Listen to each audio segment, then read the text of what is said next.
Everyone, नमस्कार। मैं वंदना आप लोगों के सामने फिर से केमिस्ट्री का एक नया चैप्टर लेकर के आप लोगों के सामने फिर से उपस्थित हो गई हूँ। जैसा कि आप सभी लोग जानते हैं कि मैं आप लोगों को केमिस्ट्री का डेली नए नए चैप्टर्स के बारे में बताती हूँ, वैसे ही मैं आज आप लोगों को केमिस्ट्री का एक और नया चैप्टर है ना, क्या है, नया टॉपिक है जिसके बारे में मैं आप लोगों को बताऊंगी। ये नया टॉपिक क्या है, थोड़ा सा गेस करिए और कमेंट करके फटाफट बताइए कि कौन सा है नया टॉपिक जिसके बारे में मैं आप लोगों को बताने वाली हूँ। फटाफट कमेंट करिएगा, बताइएगा।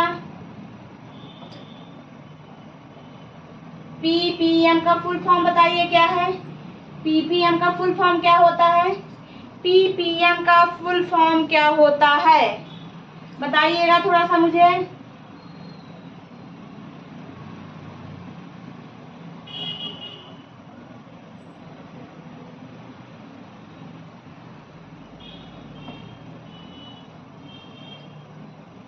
बताइए क्या होता है पीपीएम का फुल फॉर्म।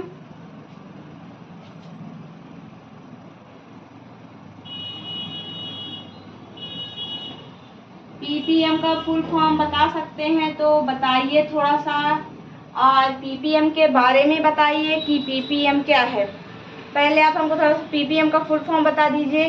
पीपीएम का फुल फॉर्म क्या होता है, फटाफट बताइए, जल्दी जल्दी करिए, जल्दी करिए, फटाफट बताइए पीपीएम क्या है।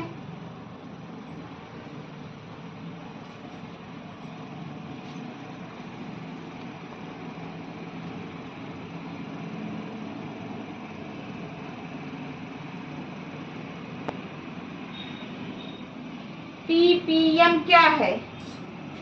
पीपीएम का फुल फॉर्म होता है पार्ट्स पर मिलियन। क्या होता है?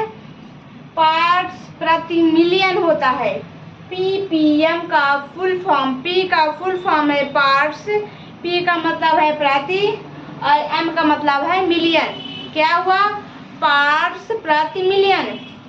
अब समझिए आप लोग कि पीपीएम का फुल फॉर्म होता है पार्ट्स पर मिलियन। क्या है पार्ट्स प्रति मिलियन? बता सकते हैं तो बताइएगा कि पार्ट्स पर मिलियन होता क्या है। बताइए पार्ट्स पर मिलियन क्या होता है। किसी बिलियन के, क्या है, किसी बिलियन के 10 लाख, क्या है, 10 लाख भार, 10 लाख भार कितना होता है? लाख, 10 लाख भार है ना। 10 लाख भार भाग में विलेय के भार, किसका भार? विलेय के भार के भागों की संख्या 10 लाख है। कितना है? 10 लाख भाग में विलेय के भार के भागों की संख्या क्या कहलाती है? पीपीएम कहलाती है, पार्ट्स पर मिलियन कहलाती है। थोड़ा सा पहले आप लोग समझ लीजिएगा कि किसी बिलियन के 10 लाख, क्या है, किसी बिलियन के 10 लाख भार भाग में विलेय के भागों की संख्या, क्या है, विलेय के भागों की संख्या को पार्ट्स पर मिलियन कहते हैं। फिर से एक बार सुनिएगा, किसी विलेय में, क्या है, किसी विलेय के 10 लाख भाग, क्या है, 10 लाख भाग भारों की संख्या, नहीं, 10 लाख भाग में विलेय के भारों की संख्या, क्या है, भागों की संख्या क्या कहलाती है? पीपीएम कहलाती है।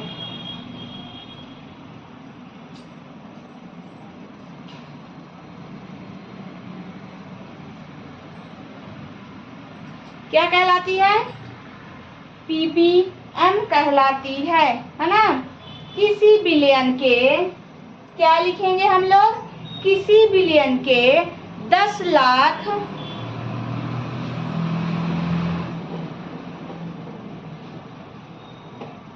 किसी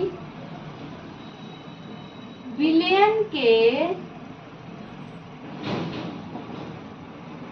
10 लाख, कितना है? 10 लाख भाग, कितना है?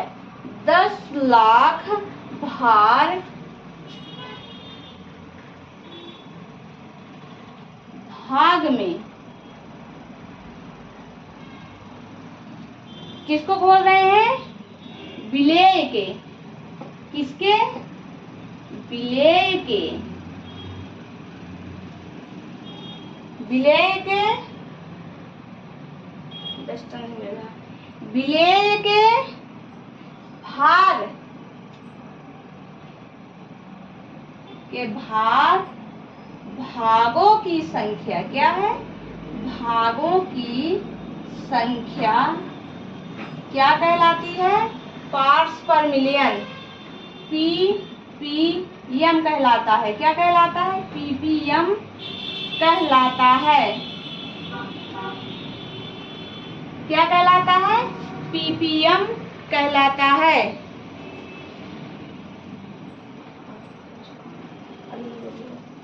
किसी बिलियन के 10 लाख भाग में विलेय के भागों की संख्या क्या कहलाता है? पीपीएम कहलाती है। किसी बिलियन के 10 लाख 10 to the power 6 भाग में विलेय के भागों की संख्या को पार्ट्स पर मिलियन कहते हैं। क्या कहते हैं? पार्ट्स पर मिलियन कहते हैं।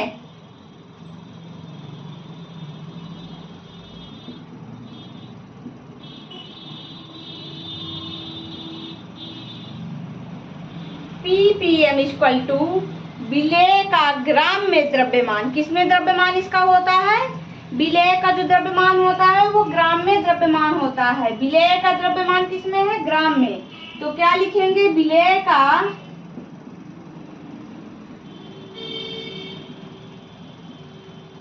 द्रव्यमान ग्राम में, या लिख सकते हैं विलेय का ग्राम में द्रव्यमान, है ना? विलेय का ग्राम में द्रव्यमान या विलेय का द्रव्यमान ग्राम में, दोनों सेम चीजें हैं। विलेय का द्रव्यमान ग्राम में, या इसको लिखें कि विलेय का ग्राम में द्रव्यमान, दोनों चीजें लिख सकते हैं। और विलयन का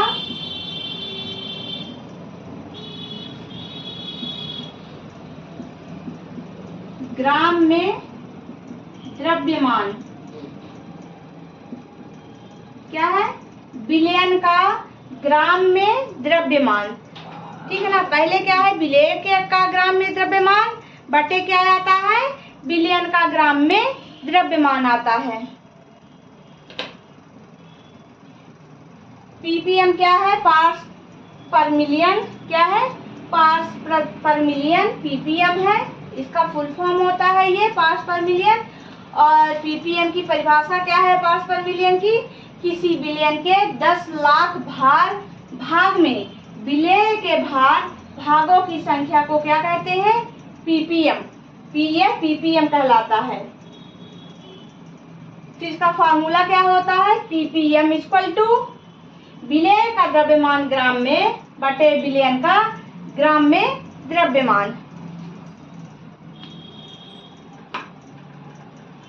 पहले इसको नोट डाउन कर लीजिए, फिर अगला लिखाते हैं।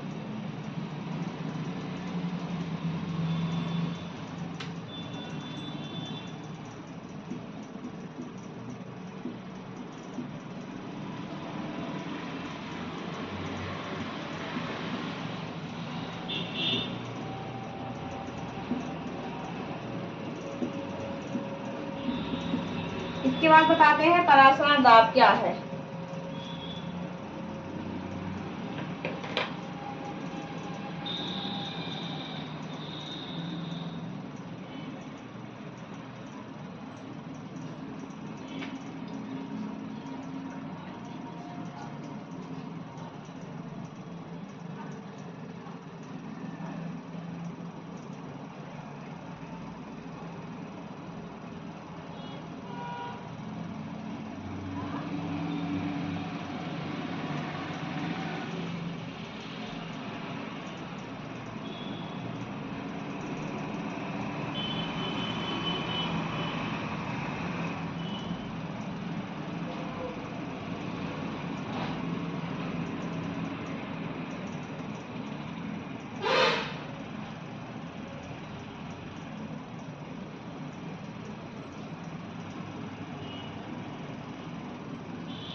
इसके बाद क्या था, परासरण दाब। परासरण, पहले परासरण की डिफिनीशन क्या होती है, क्या है पहले देखना है कि परासरण की डिफिनीशन क्या होती है। किसी विलायक के कणों का निम्न सांद्रता से, क्या है, जो विलायक होते हैं, जो विलायक के कण होते हैं, निम्न सांद्रता से उच्च सांद्रता की ओर कहाँ जाते हैं, निम्न कम सांद्रता से अधिक सांद्रता की ओर जाते हैं। किसके माध्यम से जाते हैं, अर्धपारगम झिल्ली द्वारा। किसके द्वारा जाते हैं ये, जो अर्धपारगम झिल्ली होती है उसके द्वारा स्वयं ही वो प्रवाह करते हैं। क्या करते हैं, स्वयं ही प्रवाह करते हैं। जो विलायक के कण होते हैं वो कम सांद्रता से, निम्न सांद्रता से उच्च सांद्रता की ओर, जिधर सांद्रता ज्यादा होती है उस ओर क्या करते हैं, अर्धपारगम झिल्ली के द्वारा वो स्वतः प्रवाह करते हैं। इसको हम परासरण कहते हैं। और परासरण दाब की डिफिनीशन अलग है, पहले परासरण की डिफिनीशन, इसके बाद फिर परासरण दाब की डिफिनीशन। परासरण की डिफिनीशन समझ गए, अब देखना परासरण दाब की डिफिनीशन क्या है। उच्च सांद्रता वाले, कैसे विलयन, उच्च सांद्रता वाले विलयन पर लगाया गया हुआ बाहरी दाब। जब उच्च सांद्रता वाले विलयन पर बाहर से दाब लगाते हैं तो उसमें जो विलायक के अणु होते हैं, क्या होते हैं, जो विलायक के अणु होते हैं वो उनको प्रवाह करने से जो अर्धपारगम झिल्ली होती है उसको रोक देती है। क्या करती है, जो अर्धपारगम झिल्ली होती है तो वो अणुओं के प्रवाह को रोक देती है, उसे हम परासरण दाब कहते हैं। इसकी पूरी डिफिनीशन यहाँ से है, उच्च सांद्रता वाले विलयन पर लगाया गया वह बाहरी दाब। क्या कहता है ये, उच्च सांद्रता, जिसकी सांद्रता अधिक होती है उस विलयन पर बाहर से जो दाब लगाया जाता है तो उसमें जो विलायक के अणु होते हैं उनका प्रवाह अर्धपारगम जो झिल्ली होती है तो रोक देती है, उसे हम परासरण दाब कहते हैं। और परासरण किसको कहते हैं, विलायक के कण, जो विलायक के कण होते हैं निम्न सांद्रता से उच्च सांद्रता की ओर क्या करते हैं, निम्न सांद्रता से उच्च सांद्रता की ओर क्या करते हैं, अर्धपारगम झिल्ली द्वारा स्वतः ही प्रवाह करते हैं, स्वयं ही प्रवाह कर लेते हैं। वो उनमें दाब लगाने की आवश्यकता नहीं होती है, वो खुद ही अर्धपारगम झिल्ली के द्वारा प्रवाह कर जाते हैं। समझ में आ गई होगी। अब इसको हम आगे बताते हैं। किसी विलायक के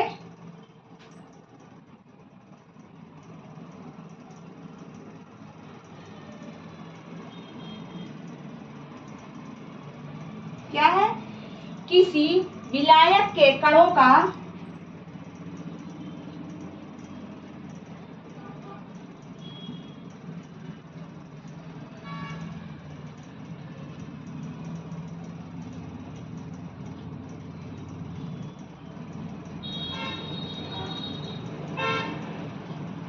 निम्न सांद्रता, क्या बताए हैं हम, निम्न सांद्रता से उच्च सांद्रता की ओर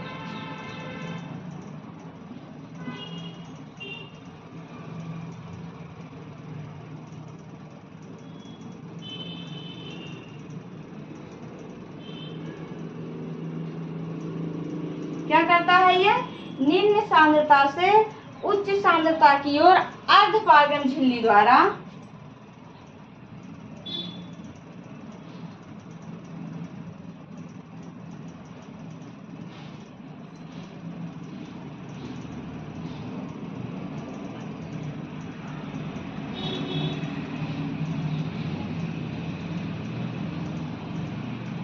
क्या करता है ये, अर्धपारगम झिल्ली द्वारा स्वतः प्रवाह करता है। क्या करता है, स्वतः प्रवाह करता है।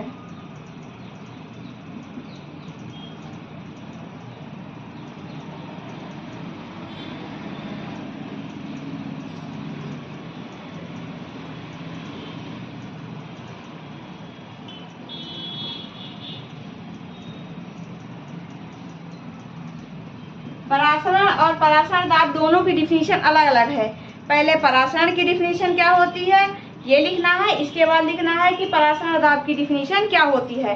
तो परासरण की डिफिनीशन होती है किसी विलायक के कणों का निम्न सांद्रता से उच्च सांद्रता की ओर अर्धपारगम झिल्ली द्वारा स्वतः प्रवाह करना क्या कहलाता है? परासरण कहलाता है। अब फिर नीचे से लिखना है परासरण दाब क्या है? क्या है? परासरण दाब। तो ये परासरण दाब क्या है? उच्च सांद्रता वाले विलयन पर। क्या है? उच्च सांद्रता वाले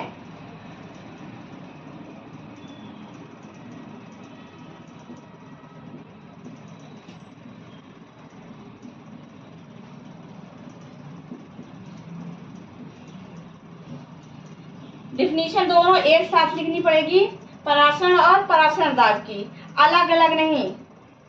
परासरण दाब की परिभाषा एक ही चीज पूछेगा।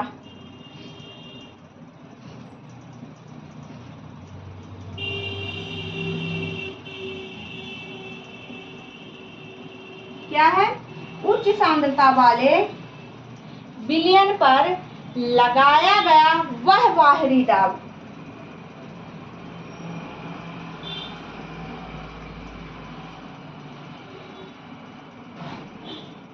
क्या है? लगाया गया वह बाहरी दाब जो विलायक के अणुओं का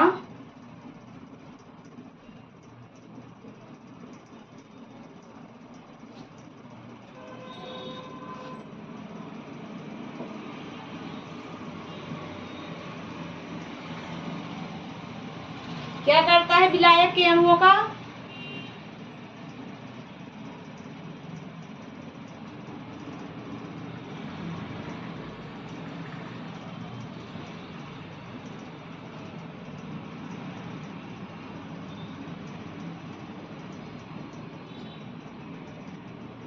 विलायक के अणुओं का प्रवाह अर्धपारगम। क्या है? अर्धपारगम झिल्ली से रोक दे।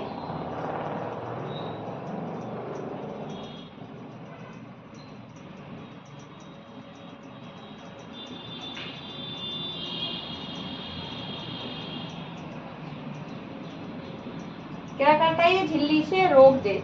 उसे क्या कहते हैं? परासरण दाब कहते हैं।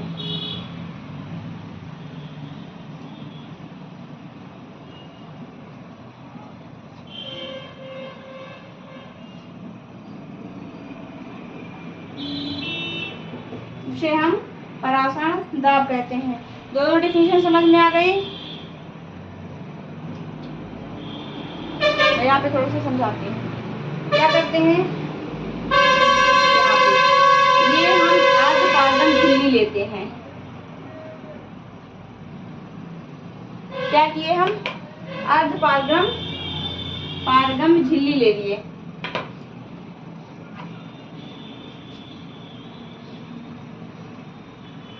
अर्धपारगम झिल्ली ले लिए।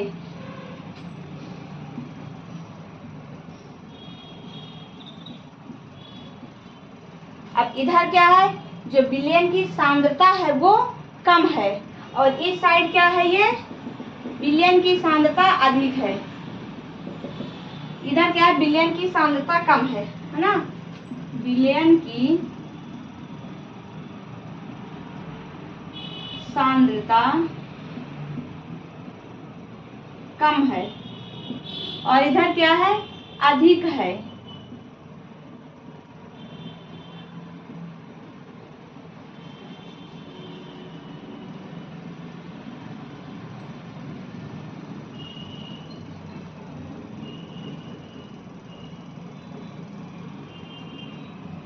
विलयन की जो सांद्रता है वो अधिक है इधर, और इधर क्या है?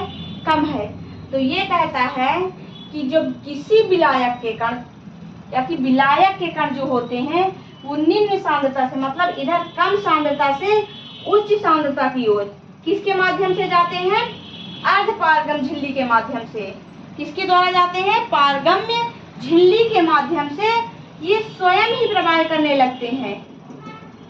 इनमें दाब लगाने की आवश्यकता नहीं होती है। ये खुद ब खुद अर्धपारगम झिल्ली के द्वारा ये क्या करते हैं? अधिक विलयन की ओर प्रवाह करने लगते हैं।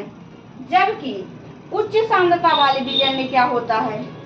जब उच्च सांद्रता वाले जब विलयन की सांद्रता अधिक होती है तो जब उसमें जब बाहरी दाब लगाते हैं, उच्च सांद्रता वाले विलयन में क्या करते हैं? जब हम लोग विलायक के अणुओं में बाहरी दाब लगाते हैं तो जो अर्धपारगम झिल्ली होती है वो उसको रोक देती है। क्यों रोक देती है? इसलिए रोक देती है कि इधर जो है विलायक की सांद्रता क्या है? कम है। क्या है? इधर विलयन की सांद्रता कम है और इधर विलयन की सांद्रता अधिक है। तो जो अर्ध पारगम झिल्ली होती है वो क्या करती है? रोक देती है।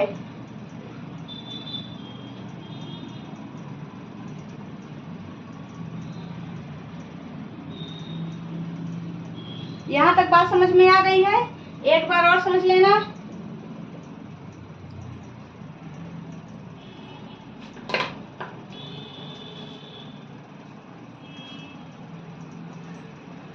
पहले लिख देती हूँ, उसके बाद फिर समझाती हूँ।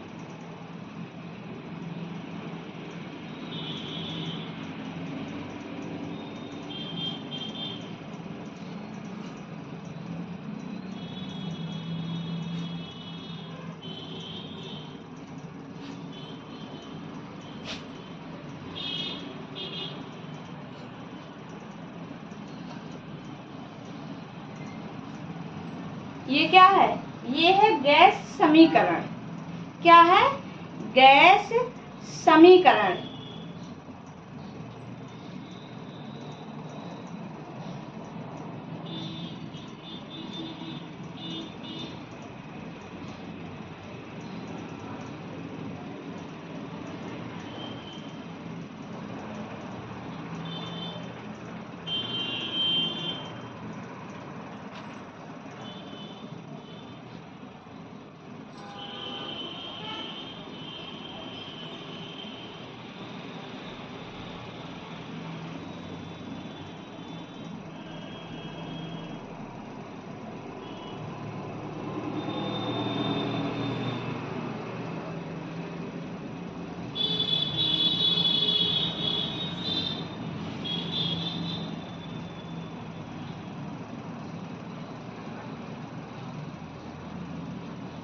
यहाँ पे pi equal to N oblique V. इसके बाद क्या आता है यहाँ पे?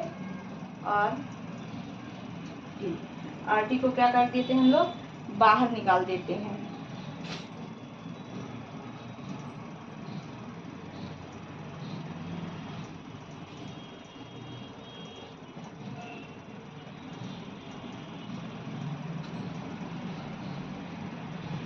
गैस का जो क्या है, जो गैस का समीकरण होगा ये वो क्या होगा?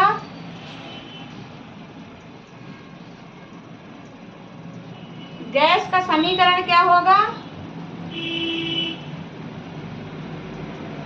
गैस का समीकरण होगा pi equal to W oblique M भी इंटू आर टी होगा।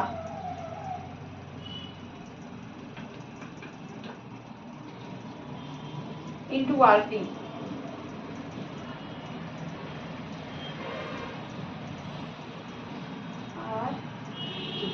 ये हो गया।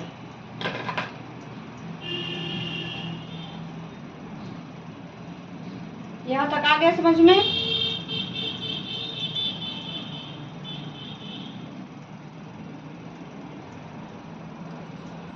पहले आता है ppm पार्ट्स पर मिलियन। क्या आता है? पार्ट्स पर मिलियन। ppm क्या है? किसी बिलियन के 10 लाख भाग में विलेय के भागों की संख्या ppm कहलाती है। ppm इक्वल टू विलेय का द्रव्यमान ग्राम में बटे बिलियन का ग्राम में द्रव्यमान। इसके बाद देखते हैं परासरण दाब कि परासरण क्या है। फिर इसके बाद देखते हैं कि परासरण दाब क्या है। पहले परासरण बताते हैं। किसी विलायक के कणों का निम्न सांद्रता से उच्च सांद्रता की ओर क्या है? निम्न सांद्रता है इधर, तो निम्न सांद्रता से क्या जाते हैं? ये इधर उच्च सांद्रता की ओर क्या करते हैं? अर्ध पारगम झिल्ली के द्वारा स्वतः ही प्रवाह करते हैं। ये क्या कहलाता है? परासरण कहलाता है। किसी विलयन के कणों का निम्न सांद्रता से उच्च सांद्रता की ओर अर्ध पारगम झिल्ली के माध्यम से स्वतः ही प्रवाह करना क्या कहलाता है?